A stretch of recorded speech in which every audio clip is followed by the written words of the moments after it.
की है आरती, पापियों को पाप से है तारती। ये अमर ग्रंथ ये मुक्ति पंथ, ये पंचम वेद निराला, नव ज्योति जगाने वाला। ये अमर ग्रंथ ये मुक्ति पंथ, ये पंचम वेद निराला, नव ज्योति जगाने वाला। हरि नाम यही हरि ध्यान यही, हरि नाम यही हरि ध्यान यही, जग के मंगल की आरती, पापियों को पाप से है तारती। तेरे भागवत भगवान की है आरती, करो आरती, पापियों को पाप से है तारती। ये अभी आवाज आपकी नहीं निकली है। बोले वृंदावन बिहारी, अभी भी नहीं। बोले वृंदावन बिहारी लाल की जय हो। हर हर महादेव।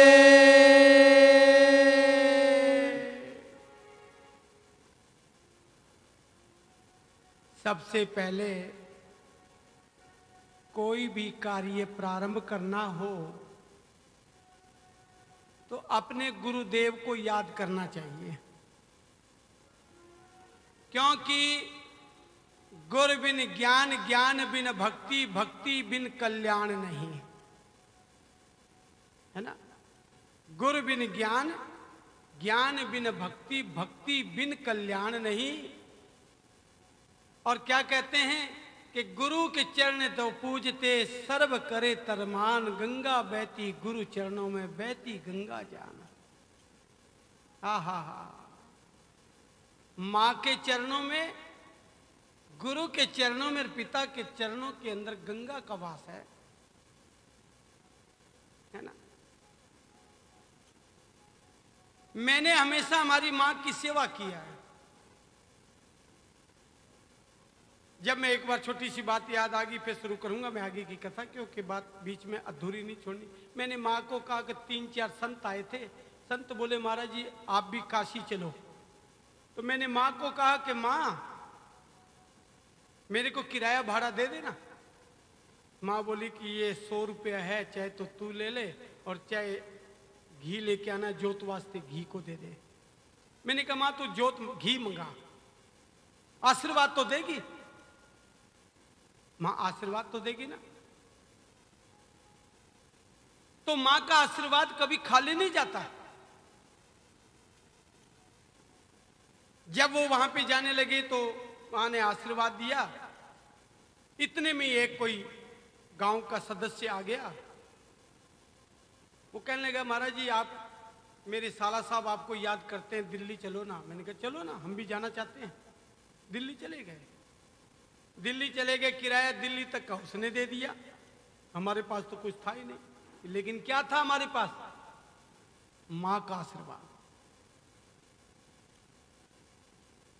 आखिर के अंदर सज्जनों, एक मां का बेटा यदि तांगे से नीचे गिर गया, मां का बेटा तांगे से नीचे गिर गया और पता नहीं चला, नींद आ गई, किसी और ने उठा लिया। वो दौड़ कहने भैया रोक रोक तांगा। तो मां ने बिना रोके छलांग लगा दी, लेकिन मां की साड़ी जो है ना उस तांगे की कील में फंस के घसीटती चली गई। लेकिन मां को वो दर्द महसूस नहीं हुआ। मां को वो बच्चे का दर्द महसूस हो रहा है। मां को वो दर्द महसूस हो रहा है। गोडे झुल गए, साड़ी फट गई। आखिर में कहने लगी कि बहन ये तो बेटा मेरा है, तू मेरे को दे दे। वो कहती है कि तेरा कैसे, ये तो बेटा मेरा है। वो कहती है नहीं मेरा है। दोनों में झगड़ा हो गया। आखिर में राजा के पास जाके कहने लगी राजा ये बेटा तो मेरा है, ये देती नहीं। वो कहती है कि नहीं ये बेटा तो मेरा, ये झूठ बोलती है। दोनों में झगड़ा हो गया। आखिर के अंदर राजा बोला, मंत्री जाओ अंदर से तलवार लेकर के आओ और तलवार से इसके दो टुकड़े कर दो, आधा इसको दे दो और आधा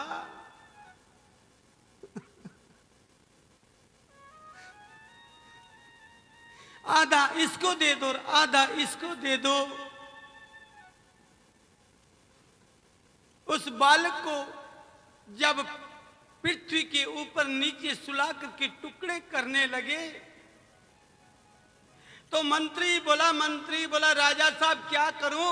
बोले यही करो कि इसके दो टुकड़े कर दो, एक इसको दे दो और आधा इसको दे दो। जब वो टुकड़े करने लगे तो जो असलियत माँ थी वो कहती है कि प्रभु इसके टुकड़े मत कहो, ये इसी को दे तो मैं तो कम से कम आती जाती इसके दर्शन तो कर लूंगी।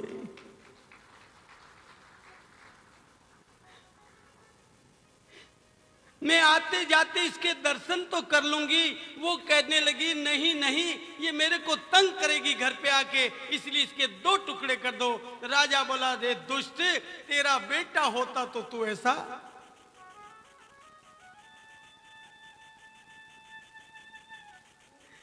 इसलिए जिसका बेटा होता है उससे पूछा जाए कि मां क्या चाहती है।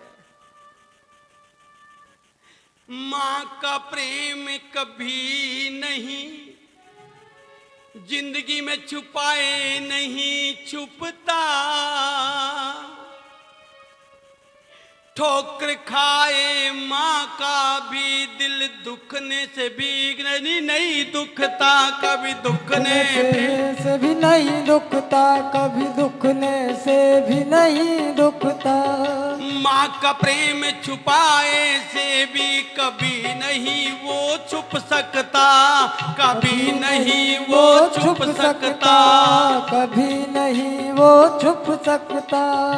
माँ तो 9 महीने गर्भ में रखती, दुखी दुखी वो जो रही। माँ तो गर्भ में रखती, दुखी दुखी वो रो रही। जन्म जो होता माँ दुख पाती, जन्म जो होता माँ दुख पाती। माँ से पूछन जाओ तेरी क्या बीतेगी, माँ से पूछ के आओ तेरे क्या बीतेगी।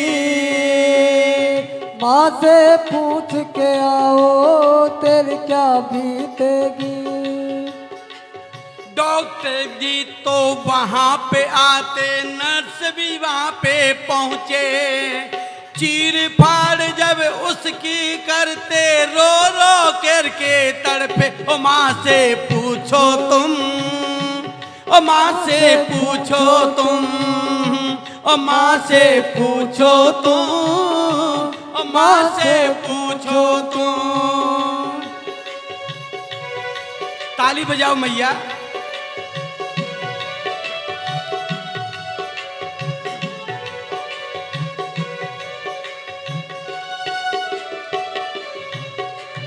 आप तो वो गीले में सोती, पुत्र को सुखाती पल पे। आज तो वो गीले में सोती, सुख सुहाती माता। आप तो आधी रोटी खाती, पूरी खिलाती पुत्र। ओ बेटा खा ले रोटी, ओ बेटा खा ले रोटी, ओ बेटा खा ले रोटी, ओ बेटा खा ले रोटी।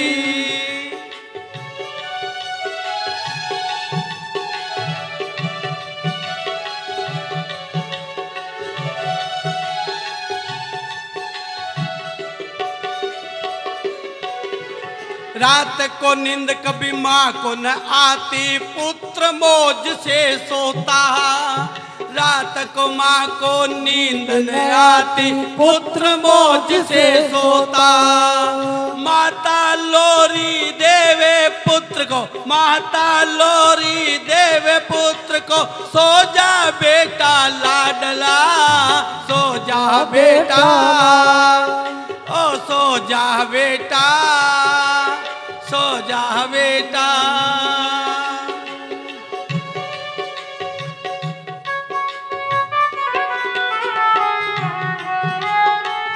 कहा, मां क्या चाहती है, मां का प्रेम क्या चाहता है।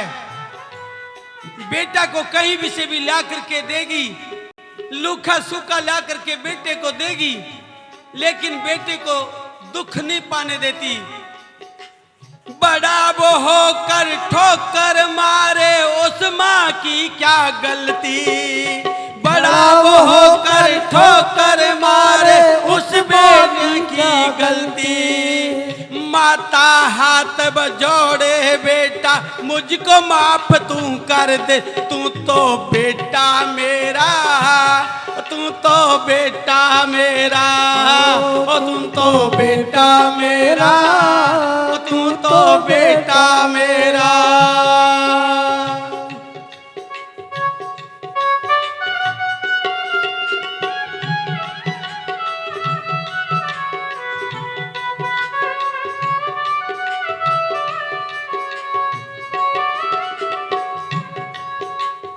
बूढ़ी होकर लाठी हाथ में माता तो वो लेती, आता बेटा ठोकर मारे माँ क्या उसे बताती। जा कर के वो पड़ोस में वो पुत्र को ने बतलाती कि बेटा माफ कर दे, ओ बेटा माफ कर दे, ओ बेटा माफ कर दे, ओ बेटा माफ कर दे। राधे राधे, बोलो जयराम जी की।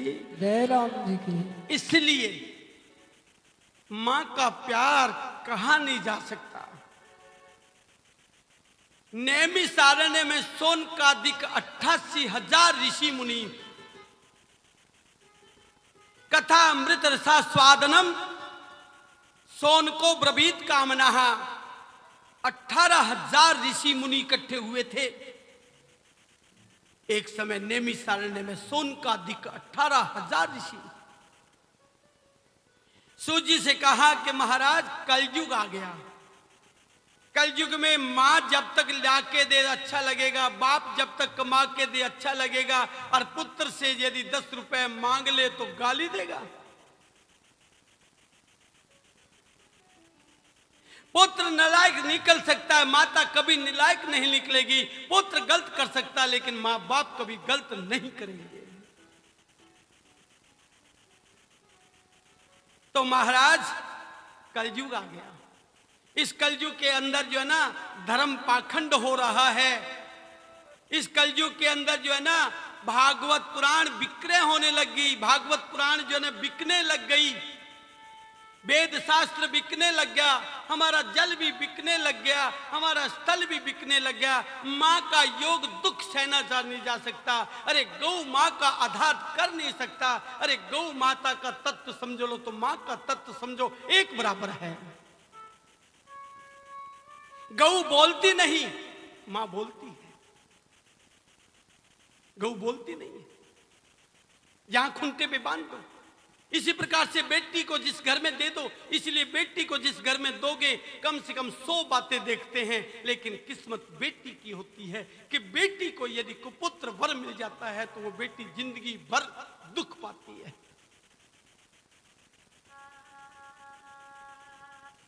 इसलिए महाराज ऐसी कथा सुनाओ जो कलयुग के अंदर कम से कम धर्म का प्रचार तो हो। कलयुग में कम से कम किसी लोग प्रति, मैं सच कहता हूं भागवत पुराण के अंदर, फिर मैं बार बार कहता हूं, यदि हमारे जगत के अंदर माता ना होती तो धर्म का प्रचार नहीं होता। जहां भी जाता हूं वहां सत्संग करते मिलती है, जहां भी जाता हूं वहां पे कुछ न कुछ करती मिलती है, क्योंकि पुरुष तो जो है ना धन कमाती है और स्त्री जो है ना धन कमाए हुए में से दान करती है। इसलिए महाराज आप एक संसार में भगवत की प्राप्ति का दूसरा कोई उपाय नहीं है, क्योंकि भागवत पुराण में लिखा हुआ है कि ये कि ने सुधा कुंभम गृहित देवास्तम समागमन, के कलयुग के अंदर धर्म का प्रचार वही कर सकता है जो धर्म की आज्ञा का पालन करता है। धर्मो रक्षति रक्षता। इसलिए महाराज चित्र शुद्धि का दूसरा उपाय है, जब वे सुखदेव जी की कथा परीक्षित को सुनाने के लिए तराजू लगाया था, उस तराजू के ऊपर एक पलड़े में तो भागवत पुराण रख दिया, दूसरे पलड़े में जो है ना जितना सोना चांदी हीरा मोती था वो रख दिया, लेकिन फिर भी भागवत की तुलना नहीं हो सकी। भागवत जी की तुलना नहीं हुई।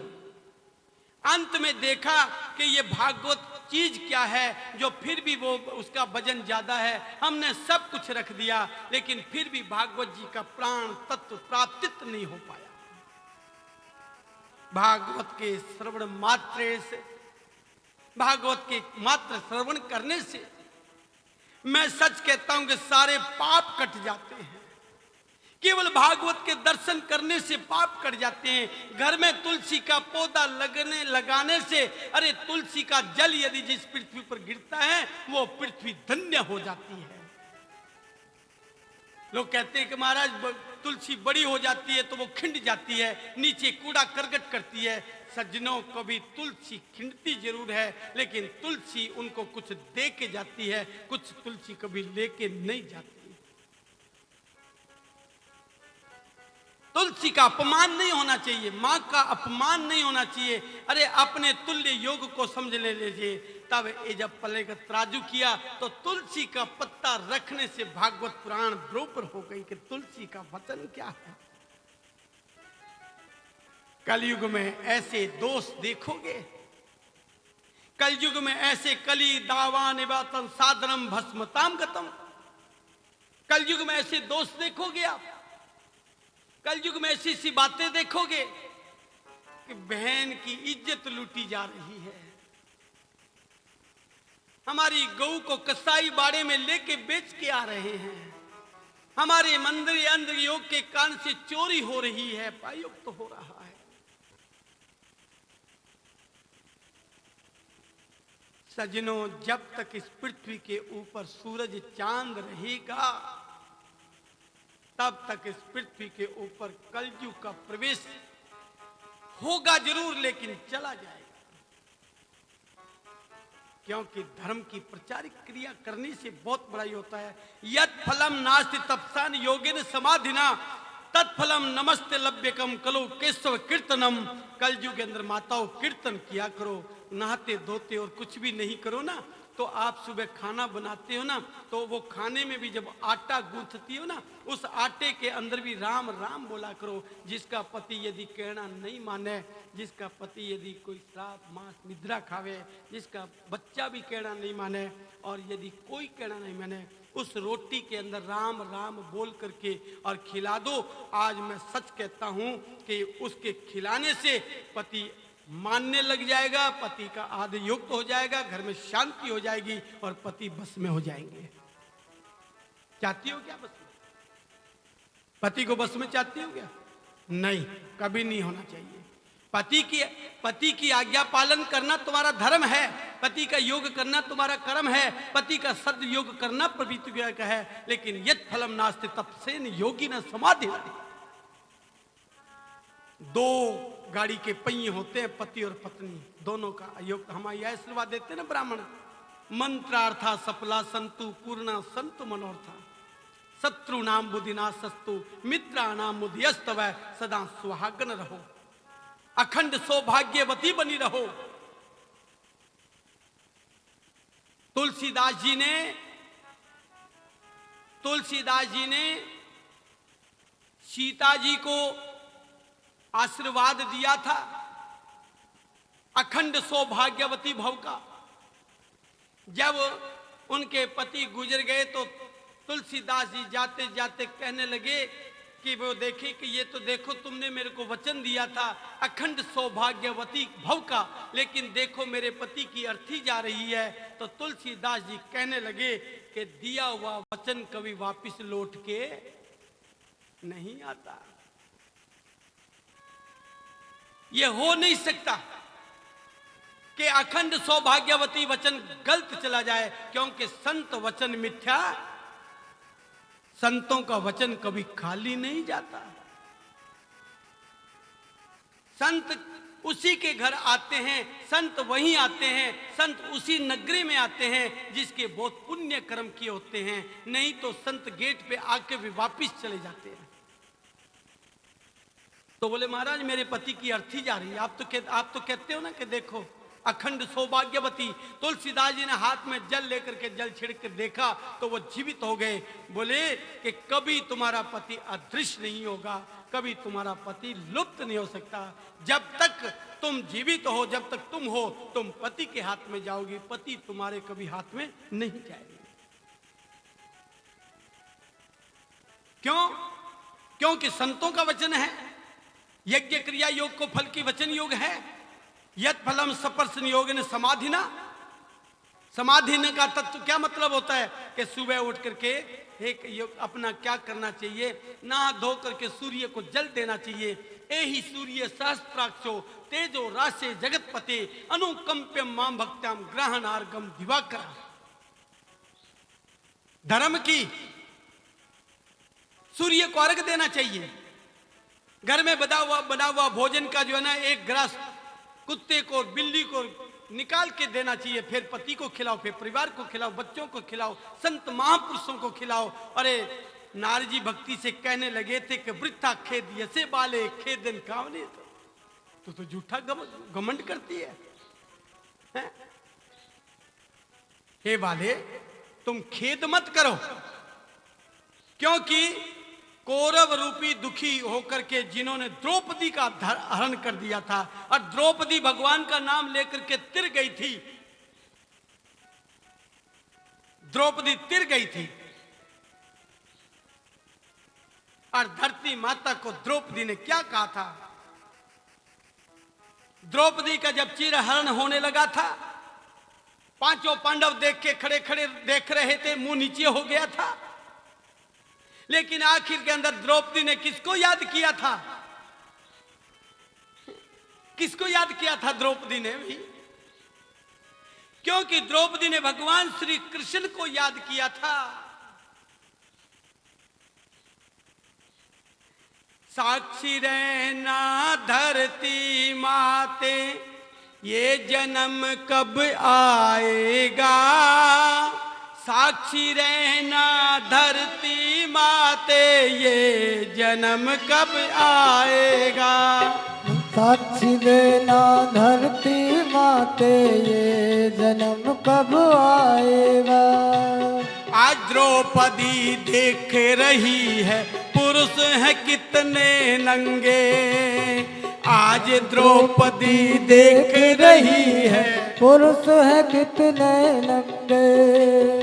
अरे पापियों पाप तुम्हारा, अरे पापियों पाप तुम्हारा, तुमको ही खा जाएगा।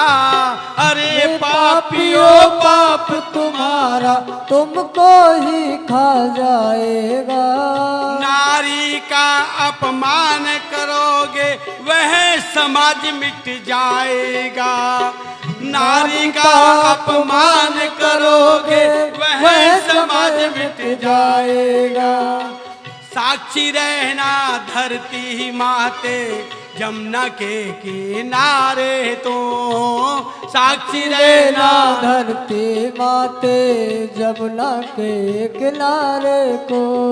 अरे देखो तुम पत्थर बनकर महारथी यहाँ बैठे। अरे देख तुम पत्थर बनकर महारथी यहाँ बैठे हैं। सुनते हैं ब्रह्मांड पता नहीं, इससे डर क्यों नहीं लगता।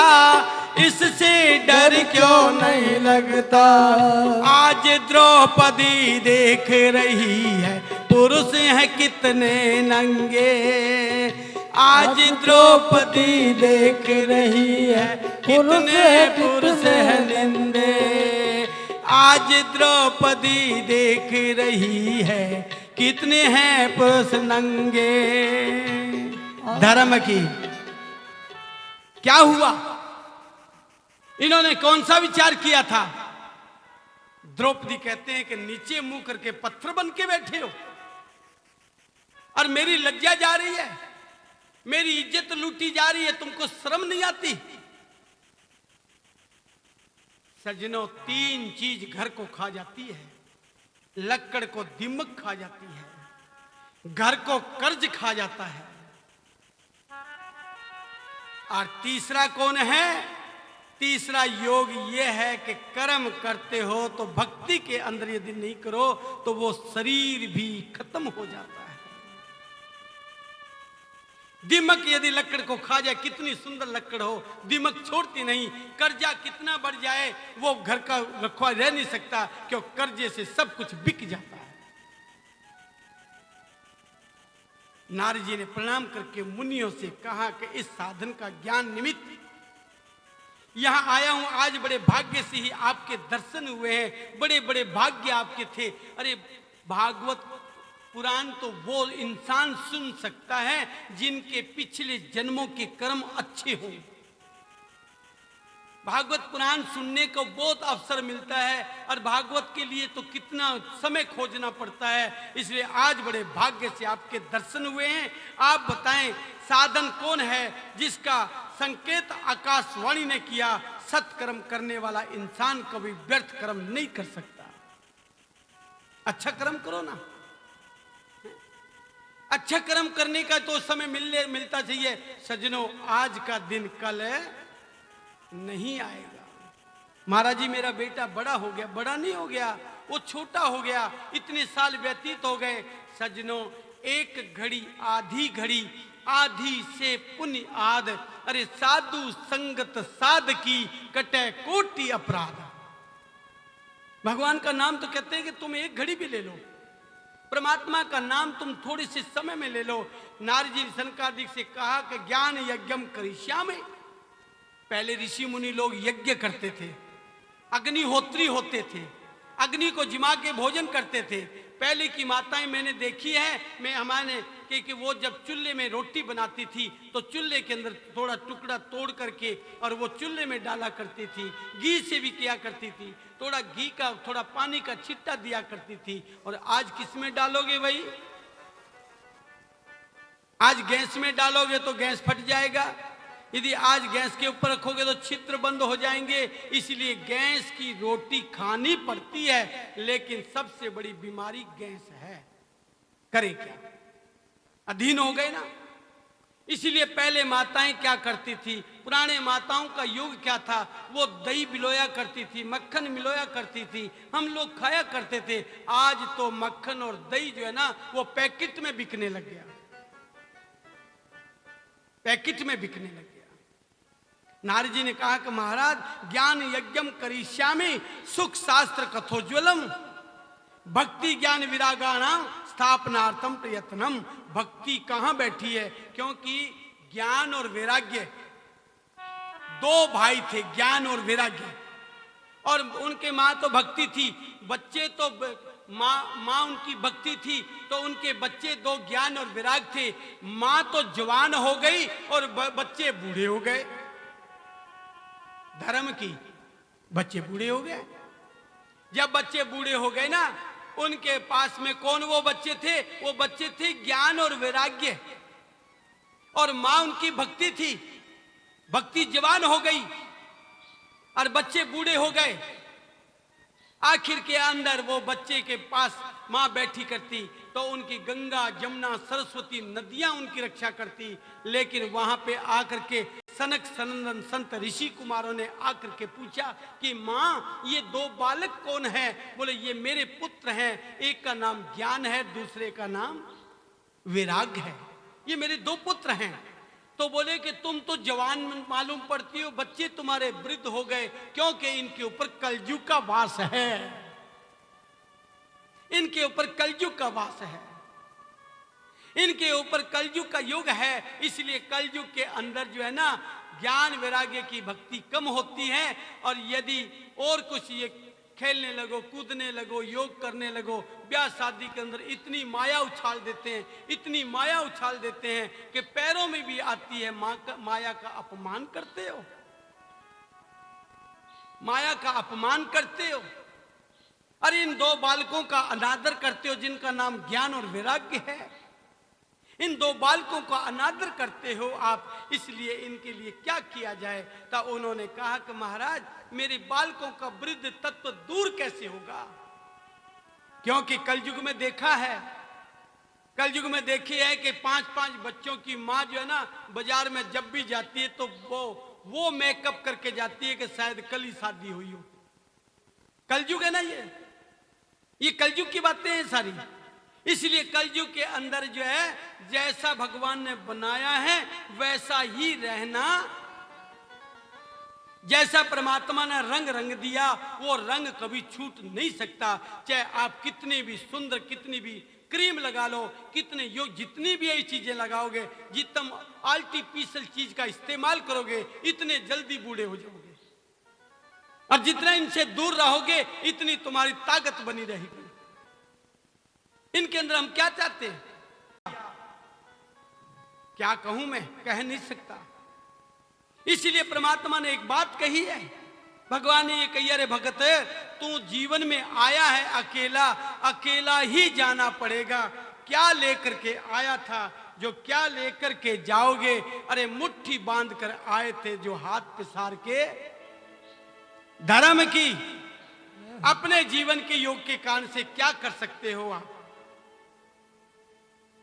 अपना मन परमात्मा के अंदर लगाना चाहिए, प्रभु नाम के योग को करना चाहिए, अपने बल के प्राप्तित करना चाहिए, भक्ति सत्संग के करने से। इसलिए अपना मन गुरु के चरणों में अर्पण करते रहना चाहिए। ज्ञान, वैराग्य, भक्ति का सत्संग क्या है, अपने बल और दुर्योगा, अपने मन की क्रिया को समझ लेगा। बड़ा सुंदर संतों ने फरमाया है,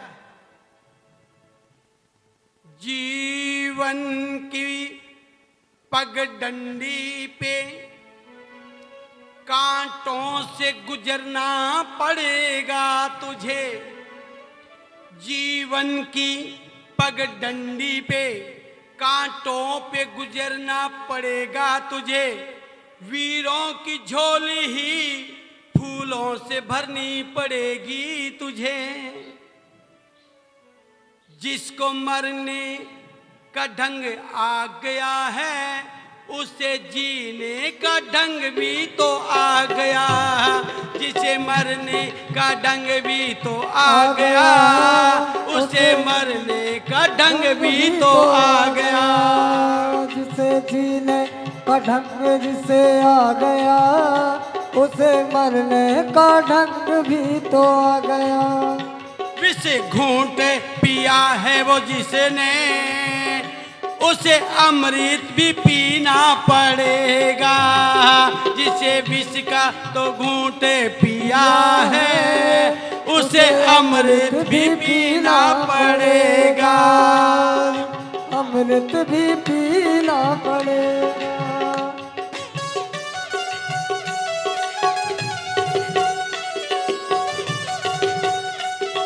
जिसको जय ये भजन में, इस भजन के अंदर सार है, समझेंगे उसका छोटा सा भजन में सार है। क्योंकि ये भजन मैंने रात को लिखा था, साथ के साथ मैंने लिखा था और मैं आज सुनाने जा रहा हूं। जिसको परवाह नहीं है कांटो तूफान की, किसे पापी तो पापी डूबेगा। उसको तारन हारा वो तारेगा।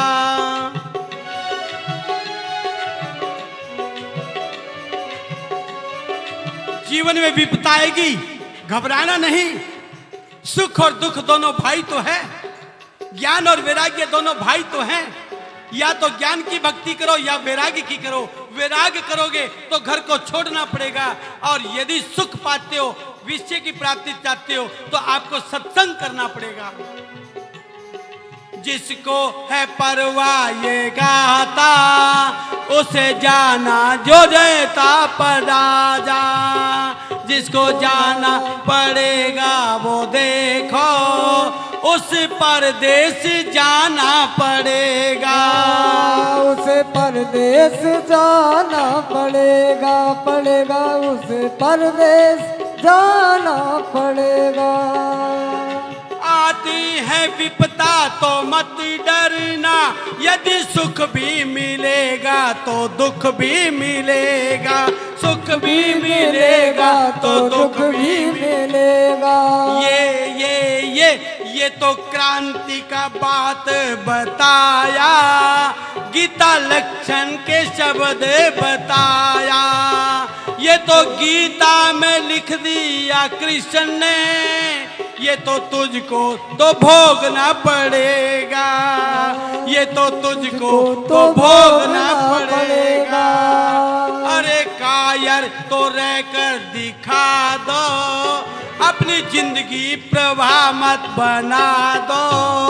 अरे कायर तो बन के दिखा दो, अपनी जिंदगी सलामत बना लो।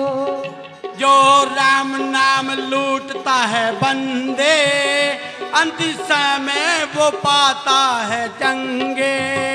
जो तो राम नाम लूटता है बंदे, वो तो पाता है जिंदगी में चंगे। एक दिन तुझको हलवा मिलेगा, एक दिन तुझको रोटी मिलेगी, एक दिन तुझको हलवा मिलेगा, एक दिन तुझको रोटी मिलेगी। धर्म की संसार में पुत्र और पौत्र परिपूर्ण है सजनों। संसार में दो ही तो है, या पोता होगा या पुत्र होगा। पुत्र अच्छा निकल जाए तो कहते हैं पूत सपूत तो क्यों धन सींचे, और पूत कपूत तो क्यों धन सींचे। अच्छा बेचा बच्चा निकल जाए तो क्या धन ही है, और कुपुत्र पैदा हो जाए तो क्या करोगे भाई। जिसका जीवन में एक बार पत्या पृष्ठम फलम भुक्तम भुक्तम चेत चरित थी। एक दिन देवासी उसके उस छोटी बहन के यहाँ पे योग हुई और योग देखा, मन का देखा तो अपना बल प्राप्त कर लिया। तो आए जो ब्राह्मण के धन से पुष्ट होता है, जो ब्राह्मण का धन खा के राजी होता है, जो बेटी का धन खा के राजी होता है, जो चोरी का धन खा के राजी होता है। तुंगभद्रा नदी के तट के ऊपर एक भिक्षु गति नाम का योग थे, रमणीक नदी योग था, एक गांव था। उस गांव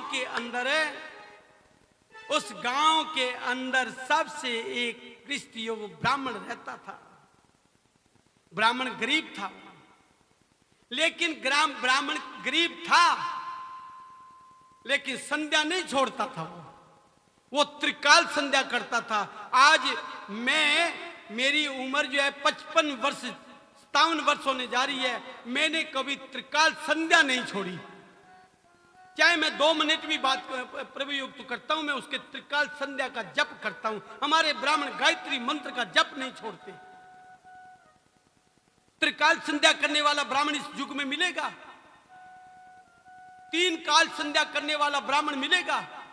तिलक निकाले हुए तो बहुत मिल जाएंगे, मुंड मुंडाए हुए सन्यासी मिल जाएंगे, लेकिन सच्चा संत नहीं मिल सकता, सच्चा ब्राह्मण नहीं मिल सकता। लेकिन हम उस ब्राह्मण की परीक्षा कैसे करें? क्योंकि संत की और ब्राह्मण की कभी परीक्षा नहीं होती, संतों की कभी परीक्षा नहीं होती, ब्राह्मण का कभी परीक्षा नहीं होती। इसलिए त्रिकाल संध्या करने वाला ब्राह्मण जिसके घर के अंदर एक बार भी प्रसाद पा जाए, एक बार भी उसके घर में चरण डाल दे, मैं सच कहता हूं कि हमारे वेद शास्त्र पुराण भी वहां पहुंच जाते हैं। इसीलिए शास्त्र में लिखा है कि तुंगभद्रा नदी के तट के ऊपर तेजस्वी ब्राह्मण रहता था, लेकिन उस ब्राह्मण के कोई संतान नहीं थी। और उस ब्राह्मण की जो घरवाली थी ना, वो कृपण स्वभाव की थी, कृपण। और ब्राह्मण बेचारा बड़ा दयालु था, कृपण स्वभाव का था। तो उसकी घरवाली जो है ना, कोई दान देती ना तो 10 रुपया कोई देते, यदि उनके पति देव देवे तो वो उनसे छीन ले ली थी, वो 1 रुपया देती थी। यदि कहीं भागवत कथा हो रही है ना, वो राह में आ जाती, अरे वहां तो क्या कथा सुन रहे हो, वहां तो कथा कुछ नहीं होती, वो अपने मोहल्ले की तो पंडित जी हैं, हमारे गांव के तो पंडित जी हैं, हमारे शहर के तो पंडित जी हैं, उनसे क्या, उनको क्या आता है? मतलब अच्छे काम के अंदर बुराई करना, अच्छे काम के अंदर तत्व को रखना। लेकिन वो कृपण स्वभाव की उसकी जो पत्नी थी ना, वो लेकिन उनके संतान नहीं थी, संतान नहीं थी। उसने तुलसी का पौधा लगाया तो वो पौधा सूख गया। उसने गऊ पाली तो गऊ बांझड़ी रह गई। गऊ पाली उसने, वो बांझड़ी रह गई क्योंकि उसके भी बच्चा नहीं हुआ। तुलसी का पत्ता पौधा लगाया, वो सूख गया। अरे घर के अंदर वो कोई भी काम करती तो वो सब नुकसान हो जाता। एक दिन आत्मदेव नाम का ब्राह्मण संत के पैर पकड़ लिया, संत के पैर पकड़ करके रोने लगा कि महाराज, यदि मेरे को आप आशीर्वाद नहीं दोगे ना तो मैं आपके चरणों में प्राण त्याग दूंगा। आज आपको वचन देना पड़ेगा, मेरे को आप मेरे को आशीर्वाद देना पड़ेगा। तो बोले क्या चाहते हो तुम? बोले महाराज, मैंने गऊ पाली, वो मेरी बांझड़ी रह गई। मैंने तुलसी का पौधा लगाया, वो सूख जाता है। मैंने घर के अंदर यदि कोई भी काम शुभ करता हूं तो वो उल्ट पड़ जाता है। बोले क्यों? क्योंकि मेरे संतान नहीं है। सज्जनों, जिस माँ के संतान है उनसे पूछो, और जिसके संतान नहीं है उनसे भी पूछो कि उसके साथ क्या बीत रही है। जिसके पुत्र नहीं उसके साथ पूछो तो सही। आखिर के अंदर उन्होंने देखा, देख करके कहने लगे कि अरे ब्राह्मण, 7 रेखाएं पढ़ करके संत ने कहा कि ब्राह्मण, तेरे तो 7 जन्म में भी पुत्र का सुख नहीं है। बोलो जय राम जी की। आपके जन्म के अंदर 7 जन्म में पुत्र का सुख नहीं है, इसलिए तू पुत्र का मोह माया त्याग दे। ब्राह्मण बोले कि महाराज, आप तो सन्यासी हैं, आपको क्या पता कि गृहस्थ चीज क्या होती है, क्योंकि सबसे बड़ा आश्रम गृहस्थ आश्रम है। आश्रम गृहस्थ आश्रम है, इसलिए आपको क्या पता कि गृहस्थ आश्रम चीज क्या होती है। तो बोले कि भी ये तो ब्राह्मण जिद छोड़ेगा नहीं, हट छोड़ेगा नहीं। उसने एक फल लेकर के और वो ब्राह्मण को संत जी ने दे दिया। क्या तुम ये फल ले जाओ। मुंचा ज्ञानम प्रजारोपम बलिष्ठा कर्मणो गति। आहा, विवेकंतो समासाद्य तज संसार वासना। ये संसार में वासनाएं धर्म का प्रचार नहीं होने देती। ये जब तक हमारे शरीर में विषय और वासनाएं भरा हुआ होगा, क्योंकि दिन हम सत्संग में बिता देते हैं और रात विषय और वासनाओं में बिता देते हैं। अरे भरे हरि का भजन करोगे तो कब करोगे? दिन तो हम संसार की बुराइयों में बिता देते हैं, दिन तो हम कमाने में, चोरी चुगलियों में बिता देते हैं, रात को विषय और वासनाओं में बिता देते हैं। हम भगवान का भजन कम करेंगे तो भगवान ने कहा है, एक घड़ी पुण्य का बना प्रातः काल उठ जाए, सूर्य को जल दीजिए प्रभु मंदन कर आए। उठो सुबह तुम प्रातः को, करो भजन तुम रात, कीर्तन करो प्रभु राम का, पूर्ण करियो काज। सुबह उठो ना, 4 बजे 5 बजे उठो ना, 6 बजे उठो, कोई बात नहीं, इससे ज्यादा छूट नहीं होगी। लेकिन उठने के बाद में कम से कम नहा धो करके सूर्य को अर्घ तो दो, सूर्य को अर्घ तो दीजिए। जब भगवान ने कहा कि उन्होंने जब कहा कि महाराज संतन ये फल क्या करूं, आत्मदेव ब्राह्मण ने वो फल ले जाकर के पत्नी को दे दिया, क्योंकि पत्नी वही है जो पति की आज्ञा का पालन करे। अरे पति भी वही है जो पत्नी के कहने से चले, दोनों का ही तो है। आखिर के अंदर उन्होंने वो फल दे दिया, लेकिन वो फल लेकर के हाथ में रखा था, इतने में एक पड़ोसन बहन आ गई। बोले भाई, आपको ब्राह्मण देव ने क्या दिया है? कि ये फल दिया है, कि इससे क्या होगा? कि मेरे पुत्र पैदा होगा। अरे बावली, कहीं तेरे बच्चे की आस हो गई तो बच्चा कहीं टेढ़ा मेढ़ा हो गया तो तू भी मर जाएगी और बच्चा भी मर जाएगा, तो फिर क्या करें? बोले कि ये फल ले जा करके गऊ को खिला दे। ये फल ले जाके कि तू गऊ को खिला दे और मेरे बच्चा होने वाला है ना, वो बच्चा मैं तुमको दे दूंगी, ये गऊ को खिला दे। हाँ, ये बात तो ठीक है। देखो ना, उसने उसके पड़ोसन की बात पे भरोसा कर लिया, लेकिन पति के बात पे भरोसा नहीं किया। आखिर के अंदर वो गऊ को जाके खिला दिया। समय आने के बाद में गऊ के भी बच्चा हो गया। इधर जो योग हुआ तो उसके गोयुक्त हुए कि कान और योग गऊ के थे, शरीर मनुष्य का था, इसलिए नामकरण संस्कार के अंदर उनका नाम गोकर्ण रख दिया।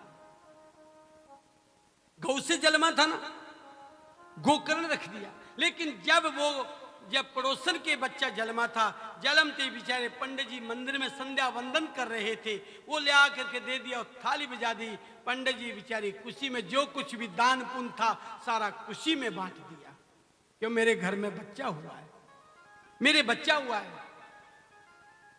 कृपण स्वभाव की उसकी पत्नी कहने लगी, महाराज मेरे तो स्तन से दूध नहीं उतरता, तो क्या करूं? बोले मेरे पड़ोसी के यहाँ बच्चा हुआ था, वो मर गया, यदि तुम कहो तो वो मैं उसको बुला लूं जो इसको दूध पिला दे। जैसा खाओगे अन्न तुम वैसा व्रत चित पाए, जैसा खाओगे ना अन्न वैसे चित पाओगे, वैसा ही मन हो जाएगा। दुखने को करता सना सो तीरथ कहलाए। आहा, इसीलिए मन में विचार क्या आया, आपने दे दिया, कोई बात नहीं, ये बेचारी ये पाल पोस देगी, ये बड़ी कर देगी, अच्छी बात है। आखिर के अंदर वो बड़ा हो गया।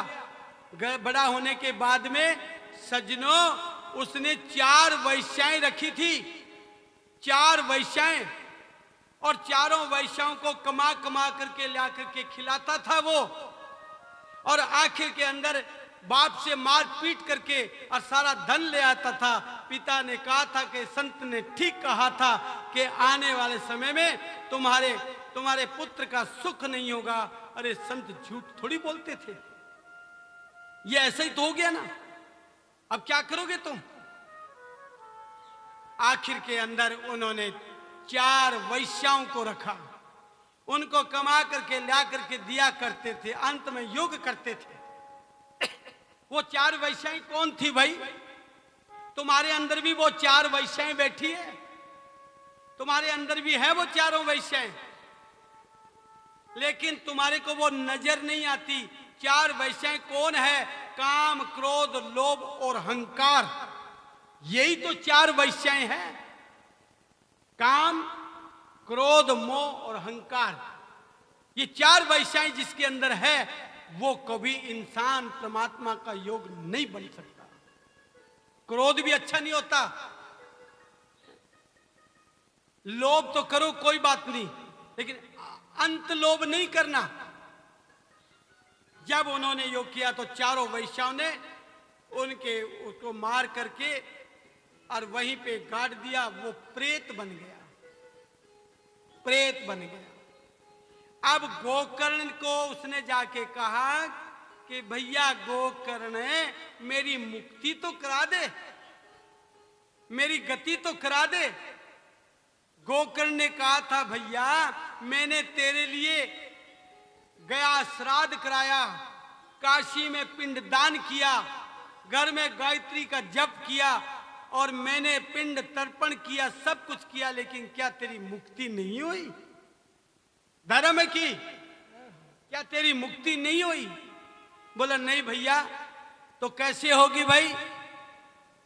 तो बोले कि जब तक श्रीमद् भागवत कथा नहीं सुनोगे और 7 पोरी का बांस जो लगाया ऐसे नहीं लगाओगे, तब तक घर के अंदर व्यापार में बढ़ोतरी नहीं हो सकती, घर में शांति नहीं हो सकती और प्रेत बाधाओं की कभी मुक्ति नहीं हो सकती, प्रेत बाधाओं की मुक्ति नहीं हो सकती। तब उन्होंने निश्चित किया, दिन बार विद्वान महापुरुषों से, विद्वानों से पूछ करके उन्होंने निश्चित किया, संसार युक्त किया, देव इच्छा से उसके विचार किया। शरीर, हड्डी, मांस और रुधिर तो है, शरीर में है क्या? कुछ भी नहीं है, है? सुखदेव जी बोले कि पितर्यो परते तेन जननी ताडिताभृशम क्वा वित्तम तिष्ठते ब्रोही हनिष्यसि लत्यान चेत। पिता के मरने पर दिन दुंदुकारी ने ऐसा योग किया था जिसके कान से 7 पूरी बांस में बैठ करके उन्होंने श्रीमद् भागवत कथा सुनी थी। उसके बाद में कल्याण हुआ, गया श्राद्ध किया गया और गया श्राद्ध के अंदर जाकर के उन्होंने पिंडदान किया था।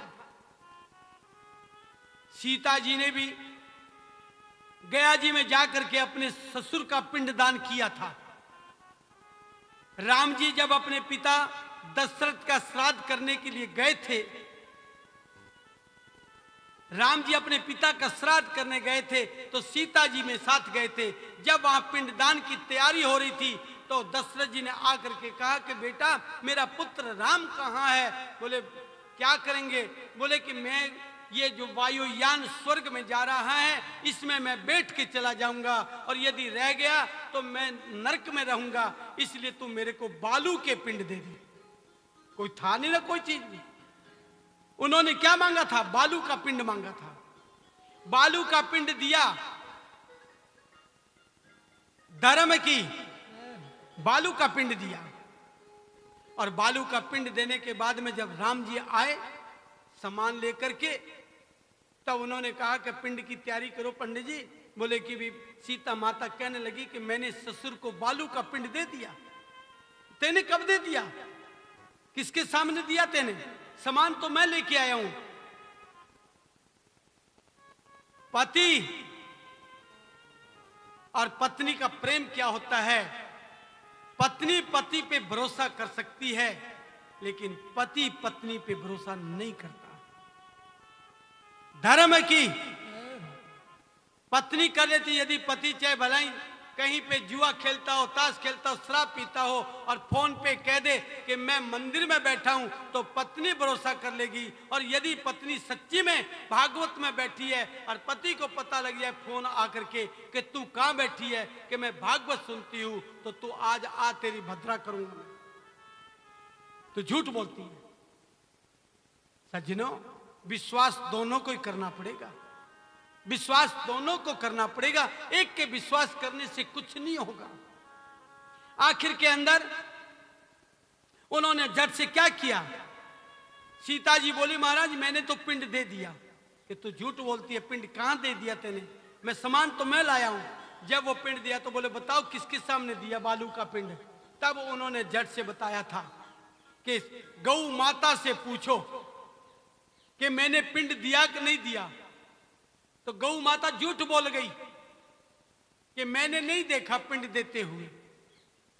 आखिर के अंदर सीता ने श्राप दे दिया कि जाओ कलयुग के अंदर जो है ना गली गली में पत्ते कीचड़ कूड़ा खाती फिरोगी। दूसरा वहां के पंडों से पूछा, पंडित झूठ बोल गए। तीसरा किससे पूछा उन्होंने? तीसरा पूछा था पंडों से पूछ लिया, गौ माता से पूछ लिया और वहां पे उन्होंने फल्गु नदी से पूछा तो फल्गु नदी भी झूठ बोल गई। आखिर में अक्षय वट से पूछा तो अक्षय वट सच बोल गया। अक्षय वट कहने लगा कि हाँ मैंने देखा था, इन्होंने पिंड दिया था। तो सीता जी बोले कि जब तक सूरज चांद रहेगा अक्षय वट तेरा श्राप आशीर्वाद दे दिया, औरों को श्राप दे दिया। सज्जनों, जब तक अक्षय वट के ऊपर ये बांस नहीं चढ़ाते तब तक पितरों की मुक्ति नहीं होती। अक्षय वट 3 जगह पे है। एक अक्षय वट जो है वो हमारा गया जी में है, दूसरा अक्षय वट इलाहाबाद में है और तीसरा अक्षय वट लंका में है। 3 जगह अक्षय वट है। जड़ एक ही है तीनों की, जड़ एक है लेकिन जगह 3 है। इसीलिए 3 त्रिगुणी योग बताया गया है। अक्षय वट की पूजा करनी चाहिए, वट की पूजा करनी चाहिए। जिस मंदिर के अंदर वट का पेड़ नहीं होता, जिस मंदिर की वट की पूजा नहीं कर सकते, पीपल की पूजा नहीं करते, पीपल में पितरों का वास होता है और वट के अंदर देवताओं का वास होता है। इसीलिए अपने मन और बल के कारण से यही कार्य करने चाहिए, अपने जीवन के योग को पूर्ण करना चाहिए। और जैसे भी अपने अपने बल के योग को योग करेंगे तभी फल की प्राप्ति होती है।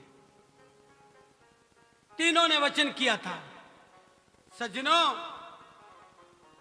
वफा जिनसे हो गया वे वफा काम को खो गया।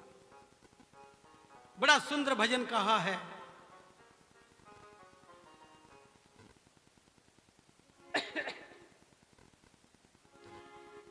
प्रभु के भजन में क्यों भरम हो गया है तू, नीति न्याय से विरुद्ध कर्म को खो गया है तू। प्रभु के भजन में बंदे क्यों नीत को खो गया है, प्रभु के भजन में बंदे क्यों नीत खो गया है। प्रभु के भजन में बंदे क्यों नीत खो गया है। एक बात बता दोगे तो इतना बता दो, तुझको ये शरीर बादिया, तुम इतना बता दो ये दुनिया शरीर पा गया। मानुष का ये जन्म है बंदे तुझने पा लिया, मानुष का ये जन्म है बंदे तूने पा लिया। आया है वचन बन के सब कुछ पा लिया, हरि के भजन में बंदे तू क्यों यो बिसरा दिया, हरि के भजन में बंदे तू यो क्यों बिसरा दिया। प्रभु के भजन में बंदे तू तो क्यों तू सो गया, प्रभु के भजन में बंदे तू क्यों तू सो गया।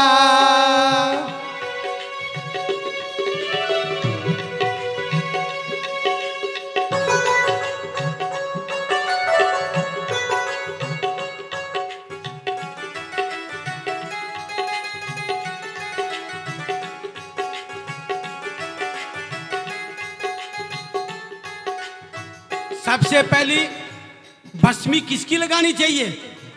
हमारे ब्राह्मण लोग भस्मी लगाते हैं काशी बाबा विश्वनाथ जी की।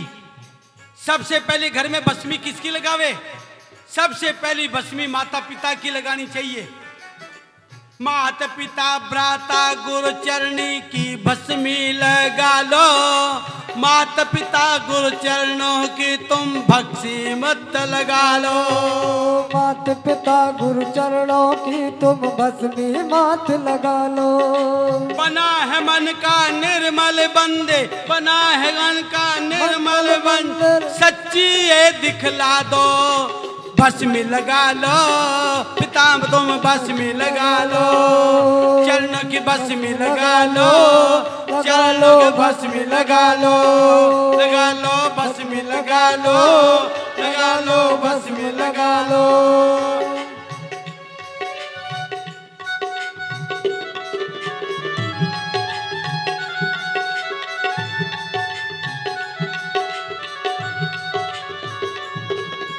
राम नाम की लूट है बंदे, लूटी जा तो लूटो।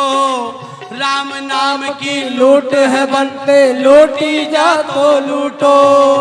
अंत समय जब आएगा, अंत समय जब आएगा, वो प्राण जाएंगे छूटो। इसको ले चलो अब, इसको ले चलो अब, इसको ले चलो अब, इसको ले चलो अब।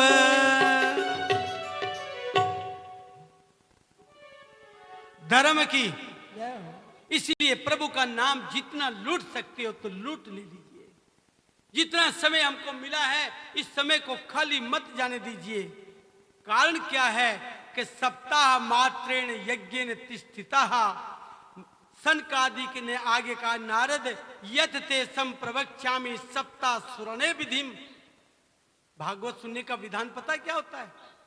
भागवत जी को सुनने का नियम क्या होता है? भौमादि वर्जिता वारा भानी ध्रुव मदिततम, शुभ योगे तिथो लग्ने कथारंभ प्रसादते।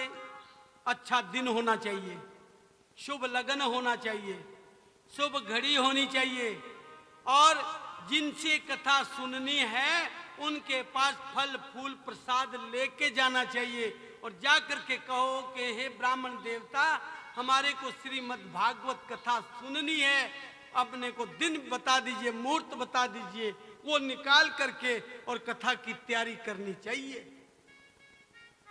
और उसके बाद द्वादशी वर्जते प्राज्ञा सुत सुनकर संभवान सप्तान निषेधेस्मिनी प्रादुर पुराण चापितम। शुक्र अस्त हो तो भी पिंडदान होता है, गुरु अस्त हो तब भी पिंडदान होता है, और यदि कहते हैं धरती सुत्ती या जागती हो तब भी पिंडदान होता है, भागवत तब भी हो सकती है। इसके लिए कोई दिन बार खोजने की जरूरत है। शुभ काम के लिए मत खोजो, अच्छे काम के लिए नहीं खोजो। सप्ताह के लिए चैत्र और पौष को छोड़ करके, चैत्र का महीना और पौष का महीना छोड़ करके कोई महीने में भी कथा करा सकते हो। अब तो माघ का महीना है, माघ का महीना तो आज प्रतिपदा का दिन है, कितना अच्छा दिन है माघ का महीना। अरे ये महीना मिलता नहीं, क्योंकि भागवत पुराण वो भी माघ का महीना, इसके अंदर दान पुण्य करने का बहुत बड़ा महत्व है। आज के दिन यदि सुनने का तो योग हो तो कम से कम जोड़े सहित आ सकते हो, तो जोड़े सहित भी कथा सुनो। आ सकती है तो कथा सुनना चाहिए। भौमादिकार्षितम प्रिया। इस प्रसंग में एक प्रसंग भी मैं बताता हूं कि वक्ता को सप्ताह से पहले दाढ़ी केस बाल बना लेना चाहिए। मैंने आज तो सबको छूट दे दी, कल से छूट नहीं दूंगा, क्योंकि आज तो मैंने कहा कोई बात नहीं, पहला दिन है तो कोई खाना पीना कुछ भी करो, लेकिन समय से हमारे ब्राह्मण देवता भी बेचारे, क्योंकि सुबह से कुछ नहीं मिला, रात को 1, 1:30, 2 बजे वृंदावन से आए, काशी से आए, इनको योग किया। तो आप लोग कल से समय के मुताबिक में आ करके ठीक 2 बजे हमारी कथा प्रारंभ होगी। 2 बजे आपने आके बैठ जाना है, और फिर जब तक मैं नहीं उठूं तब तक किसी को नहीं उठना। बीच में पानी जलपान कोई भी लेके आवे तब भी नहीं पीना। अरे असली जल तो भागवत जी का जल पियो, असली जल तो ये है, ये जल पियोगे तो अमर हो जाओगे। जैसे सुखदेव जी ने भगवान को कथा सुनाई थी, राजा परीक्षित को नियुक्त करके उनकी मुक्ति हो गई थी 7 दिन में। तो सज्जनों, 7 दिन में आपको फल मिलेगा, ये मैं सच कहता हूं। इस प्रसंग में एक महाभारी युक्त आता है। हनुमान जी जो थे ना, हनुमान जब महाभारत की कथा हो रही थी, हनुमान जी झंडा में आके बैठ गए थे, ध्वजा के ऊपर। जब कथा समाप्त हुई तो नीचे आ गए, तो व्यास जी ने श्राप दे दिया कि हे हनुमान, यदि तुम ऊपर मेरे से ऊपर बैठ करके भागवत कथा सुनी है, इसलिए तुम जाओ, पिशाच हो जाओ। हनुमान जी को पिशाच श्राप दे दिया, क्योंकि व्यास गद्दी पे जो आशीर्वाद मिलता कभी खाली नहीं जाता, और व्यास गद्दी के ऊपर क्रोध आ जाता है तो कभी बुझ नहीं सकता। इसलिए व्यास गद्दी के ऊपर आशीर्वाद आकर के लेना चाहिए, ये शास्त्र कहता है। अंत में जब हनुमान जी ने कहा तो हनुमान जी बोले, महाराज मेरी गलती हो गई, अब मैं क्या करूं? तो कहने लगे कि जाओ तुम पिशाच मोचन ग्रंथ लिख दो। हनुमान जी ने अपने हाथों से पिशाच मोचन ग्रंथ लिखा था, और पिशाच मोचन ग्रंथ जो है ना, वो हमारे काशी में हमारे पास भी रखा हुआ है, जो हनुमान जी ने लिखा था। कहने का भावार्थ योग ये है कि व्यास गद्दी से बैठ करके ऊपर किसी को नहीं बैठना चाहिए, नीचे बैठ करके ही भगवान की कथा सुननी चाहिए। नीचे बैठ करके दास बन करके भगवान की कथा सुनो। और एक बात मैं फिर कह देता हूं, क्योंकि भाई मैं कहने से पीछे नहीं हटता।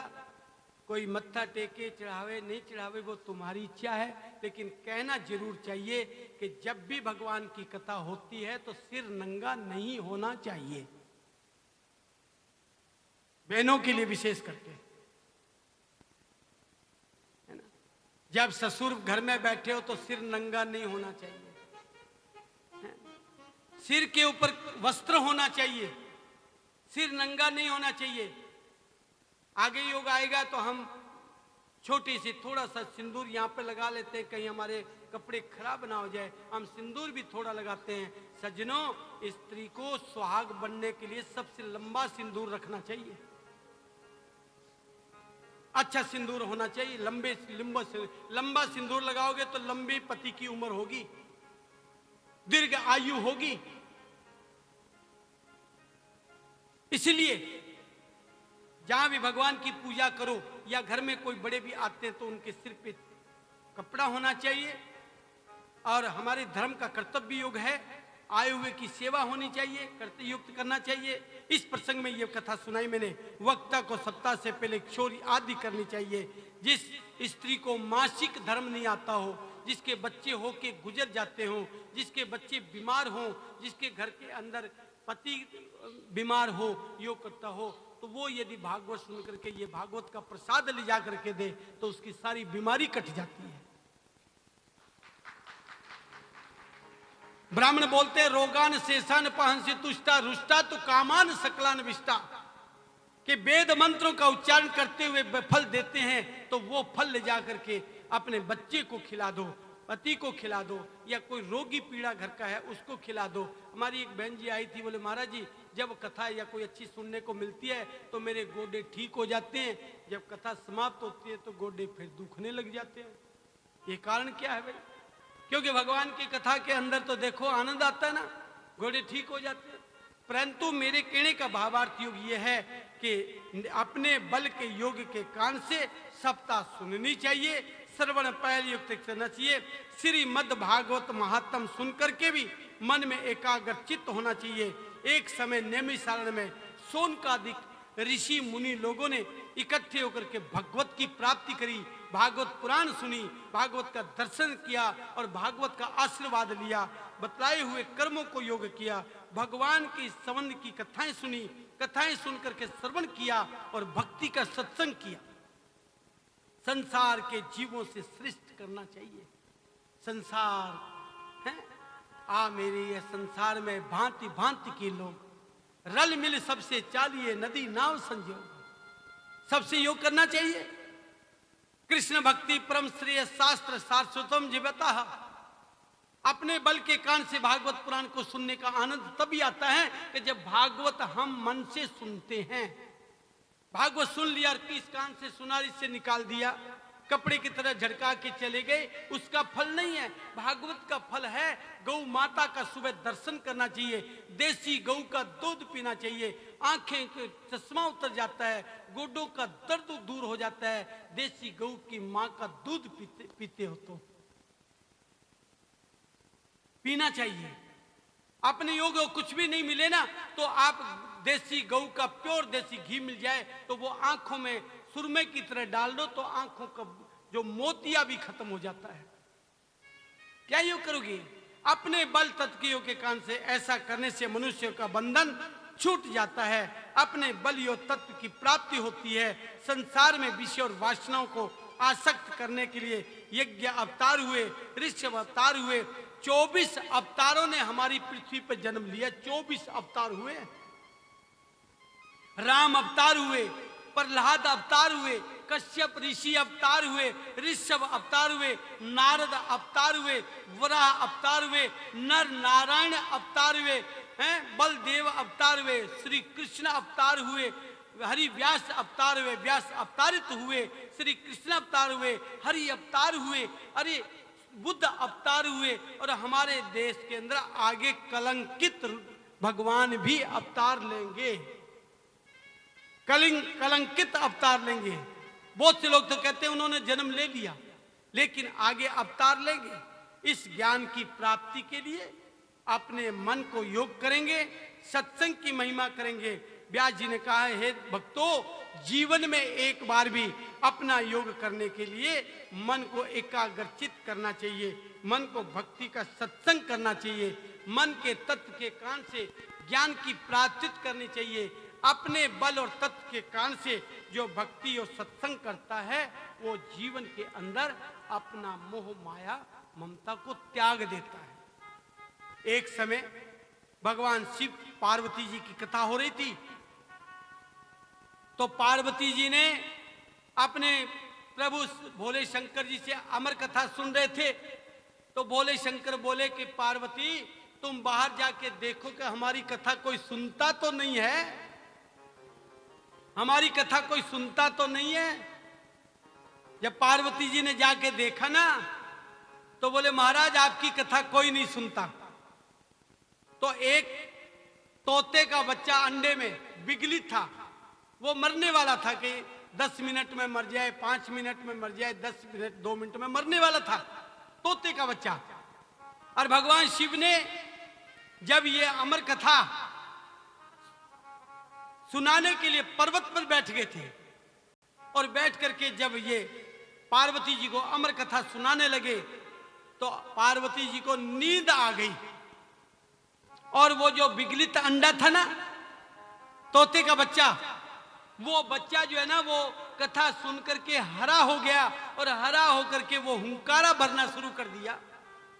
हुंकारा भरना जब शुरू किया ना उस टाइम के अंदर पार्वती जी को जब जाग आई तो बोले महाराज रुको रुको रुको। बोले क्यों? बोले मेरे को 10वें स्कंद में नींद आ गई थी। अच्छा तो फिर हुंकारा कौन भर रहा था? तो देखा तो वो तोते का बच्चा। भगवान शिव ने कहा पार्वती तेरे को क्या पता था ये नहीं था कि ये तोते का बच्चा यहाँ पे? मैं सोची महाराज ये क्या सुनेगा, ये तो मरने वाला था और इन्होंने क्या सुनना था। आखिर के अंदर भगवान शिव ने कहा कि पार्वती ऐसी अमर कथा फूटना कोई छोटी मोटी बात नहीं है। ऐसी कथा फूटना कोई छोटी मोटी बात नहीं है। भगवान ने अपना त्रिशूल उठाया और उस तोते के पीछे दौड़ पड़े कि इसको खत्म कर दें, क्योंकि ना रहेगा बांस तो ना बजेगी बांसुरी। जब ये योग नहीं होगा तो अपने तत्व के कान से मनद योग पूर्ण किया। बाद में जब व्यास जी की पत्नी उबासी ले रही थी, व्यास जी की पत्नी उबासी ले रही थी, वो तोते का बच्चा व्यास जी की पत्नी के उदर में जाके बैठ गया। उधर में जाकर के बैठ गया ना तो उसके बाद के अंदर भोले शंकर वापिस आ गए और व्यास जी ने देखा कि तुम्हारी पत्नी की उदर में ये बच्चा तोते का ग्राज युक्त हो गया। तो व्यास जी कहने लगे कि अरे बेटा तू बाहर क्यों नहीं आता, बाहर आ जा, ये कलयुग है, तू बाहर आ जा। जब अंदर से आवाज आती है कि पिताजी मैं बाहर नहीं आऊंगा, मैं बाहर नहीं आऊंगा। बोले क्यों? बोले यदि मैं बाहर आ गया तो ये कलयुग मुझको घेर लेगा, ये कलयुग की बुद्धि भ्रष्ट हो जाएगी। तो बोले नहीं, तुम बाहर आओ और तुम जंगल में चले जाना, मैं तुमको नहीं अपनाऊंगा। कहते हैं यहाँ 12 वर्ष तक मां के उदर में तोते का बच्चा बैठा रहा था, 12 वर्ष तक। या तो 9 महीने में दिक्कत आती है। पहली बात तो है कि आजकल तो इतने कष्ट आने लग जाते हैं जिससे सहन नहीं होता, परंतु कहने का शास्त्र योग यह है कि व्यास जी की पत्नी ने इतना कष्ट सहा एक उस पुत्र की प्राप्ति के लिए, उस पुत्र की प्राप्ति के लिए कष्ट सहा। सज्जनों, पुत्र की चीज क्या होती है वो तो मां को पता होती है। उन्होंने ऐसी मर्म वाणी सुनकर के व्यास देव चकित हो गए। उन्होंने प्रसन्न कर कहा कि तब तुम्हें बतलाओ कि तुम ये क्या चाहते हो। उन्होंने कहा द्वेपायनो विरह कातुर आजु हावा।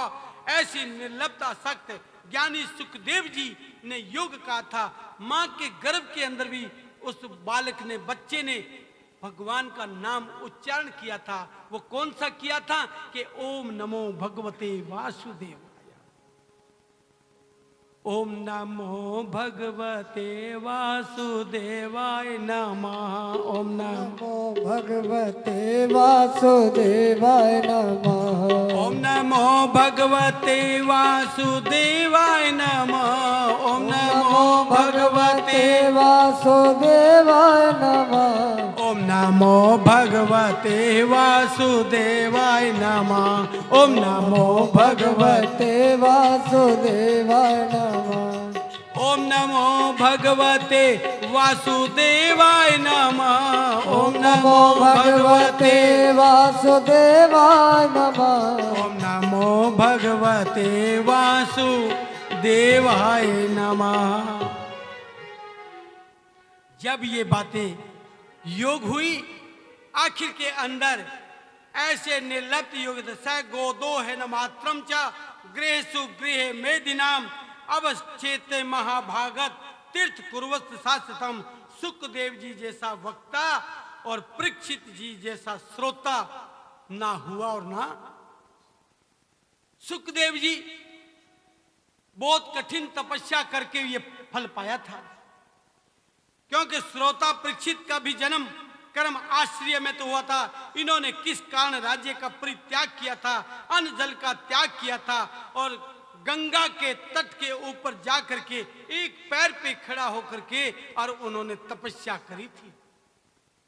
एक पैर पे खड़ा होकर के, हाथ में हमारे माला होती है ना, और रसोई में हम खड़े होते हैं या मंदिर में हम बैठे होते हैं, हाथ में हमारे माला होती है। माला जैसी भी 1 या 2 4 5 बार निकलते हैं, निकलने के बाद कहते हैं, बोले कि सावित्री बहू देखियो कहीं चूल्हे पे दूध ना उफन जाए।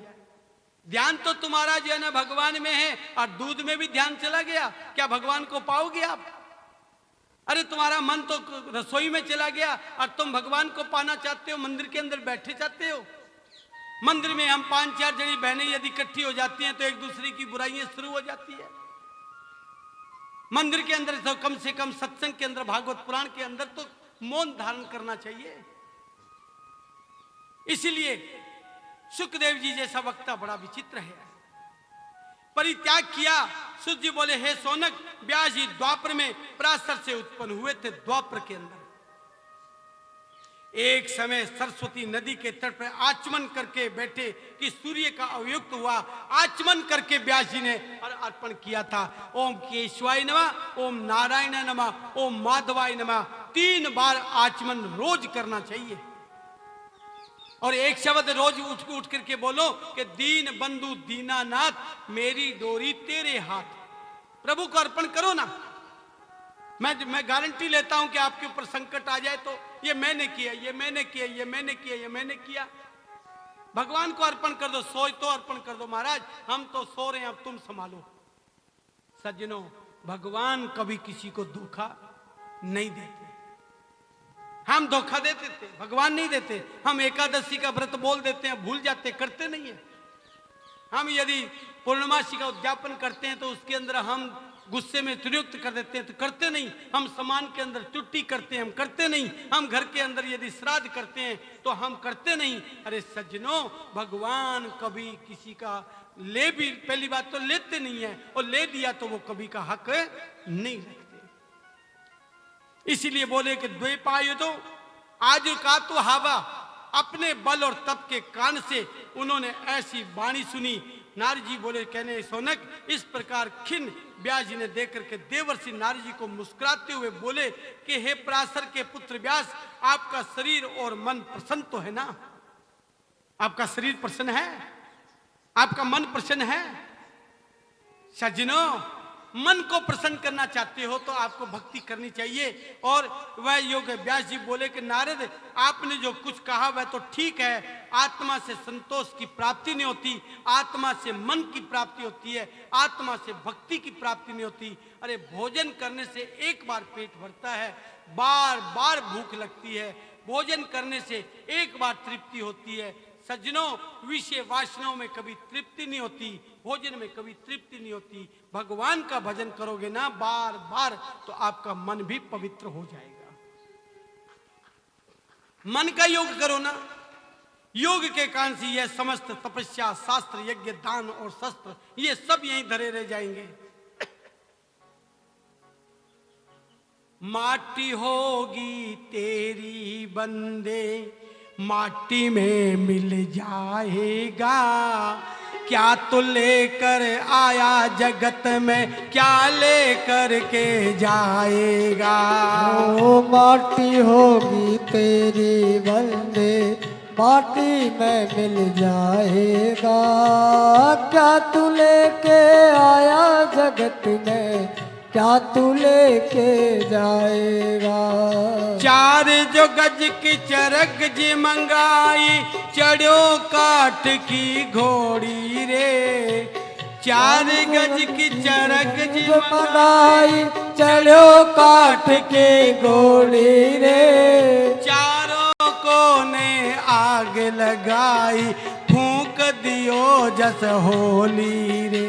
ओ चारों को गज आग लगाई, फूक दियो गज होली रे।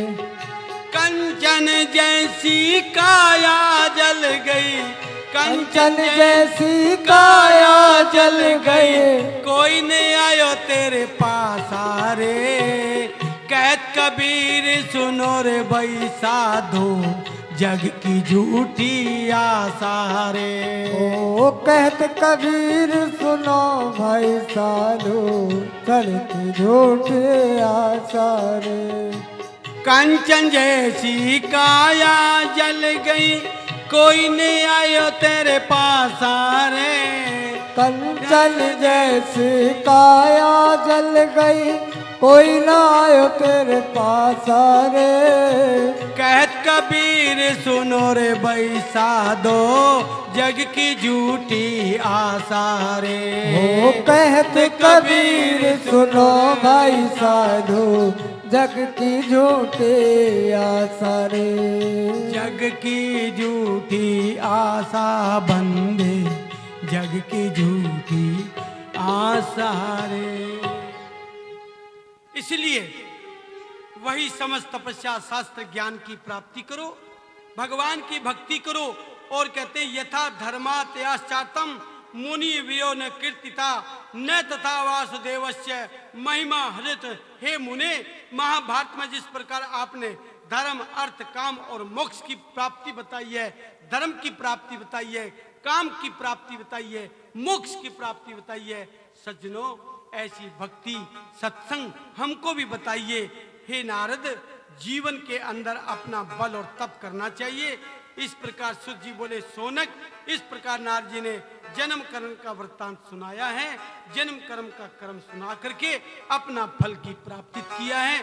आप लोगों ने विचार करने के बाद में सोनक जी बोले महाराज, भागवत कैसे सुननी चाहिए। भागवत सुनने के समय में भागवत जी की परिक्रमा भी करें। जितनी बार परिक्रमा करें उतनी बार कोई न कोई वस्तु चढ़ानी चाहिए, तभी इसका फल मिलता है। और उतनी बार योग करें। उसके बाद के अंदर सुबह जल्दी उठ करके भागवत की परिक्रमा करो, रात को भी करें। भोजन करने के बाद कभी परिक्रमा नहीं होती, खाना खाने के बाद परिक्रमा नहीं होती। हम सोचते हैं सारा काम निपटा दें, खा पी करके बच्चों को सुला दें, फिर भागवत जी की परिक्रमा करें। ऐसा कभी फल नहीं मिलता। फल मिलता है शुद्ध भाव चित्त से परिक्रमा करो, अच्छे योग के करो, ब्राह्मणों का आदर मान सम्मान करो, गौ माता की सेवा किया करो। अरे थोड़ा नहीं तो एक रोटी का आटा भी गौ माता के लिए निकालोगे।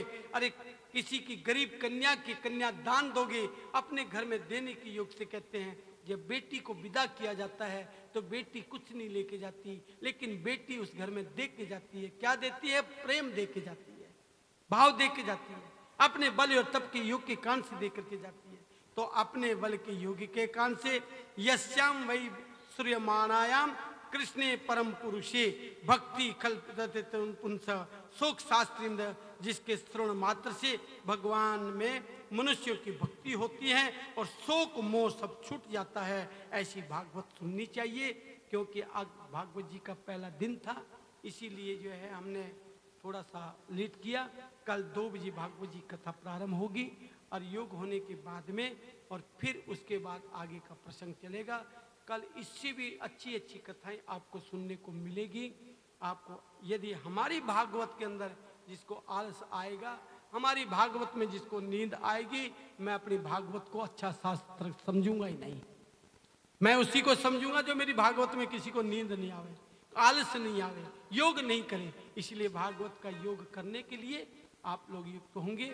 अभी कुछ बोलेंगे, बोलने के बाद के अंदर एक भजन सुनाएंगे। आप एक भजन सुनाएंगे, फिर आरती होगी, फिर आशीर्वाद लेके प्रसाद लेकर के जाना है। एक बार महाराज जी के लिए जोरदार ताली बजाओ।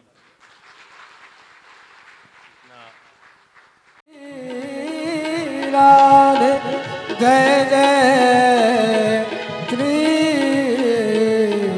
राधे।